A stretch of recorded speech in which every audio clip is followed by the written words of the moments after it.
बहुत प्रयत्न किया था श्री कृष्ण ने कि युद्ध ना हो, युद्ध टल जाए। इसीलिए उन्होंने कर्ण को समझाया, दुर्योधन को समझाया, दुर्योधन को इतना समझाया कि बंदी बनाने को उतारू हो गया, राष्ट्र को समझाया, लेकिन कोई माना नहीं।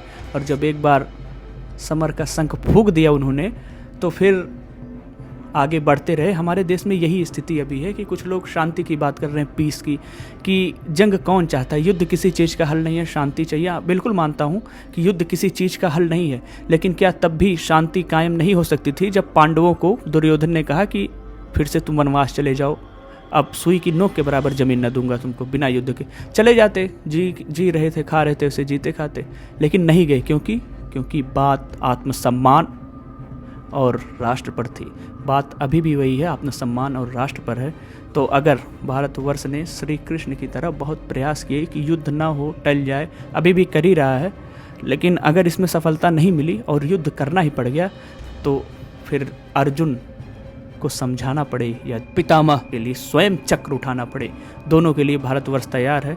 और आप भी मजबूत बने, पैनिक ना हो, कायरों की तरह बातें ना करें। युद्ध जब जरूरी होता है तो उसमें अपनी आर्मी और अपने देश का साथ दें। ऑपरेशन सिंदूर के बाद भारत ने स्पष्ट किया कि ये कोई एस्केलेटिंग प्रक्रिया नहीं थी, ये बस आतंकवादियों को सबक सिखाने के लिए था। इसमें किसी सैन्य बेस को ठिकाना नहीं बनाया गया। लेकिन पाकिस्तान विनाशकाले विपरीत बुद्धि, वो कहाँ अपनी आदत से बाज आने वाला है। उसने वही किया जो उसे करना था। पुंछ सेक्टर में फायरिंग की, और सुनने में आ रहा है कि रात में अमृतसर, कोई औपचारिक पुष्टि नहीं है इसकी, लेकिन अमृतसर में उसने रात को मिसाइल से अटैक करने की कोशिश की, जिसे भारत की डिफेंस सिस्टम S-400 द्वारा मार कर गिराया गया। और फिर अभी सुनने में ये भी आ रहा है कि लाहौर और रावलपिंडी में कुछ इस तरह की चीज़ें हो रही हैं कि ड्रोन से हमले हो रहे हैं वगैरह वगैरह। देखिए, ये 50-50% बातें हो सकती हैं, सही भी गलत भी, क्योंकि पाकिस्तान है, उसका काम है नैरेटिव सेट करना। हो सकता है उसने स्वयं ही ड्रोन खुद पर गिरा लिया हो वैश्विक सहानुभूति के लिए।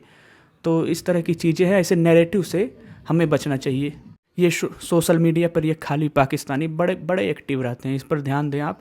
देखिए, जैसे अभी एक ट्वीट था, ऐसे काफ़ी ट्वीट हैं ऐसे, एक मैं पढ़ रहा हूँ कि राहुल मिश्रा के नाम से कि a siren has sounded in Sialkot, Pakistan has India attacked us again, नाम बदलना भूल गया है। तो इस तरह के बहुत हैं, आप इनके झांसे में मत आएँ, अपनी आर्मी पर भरोसा रखें।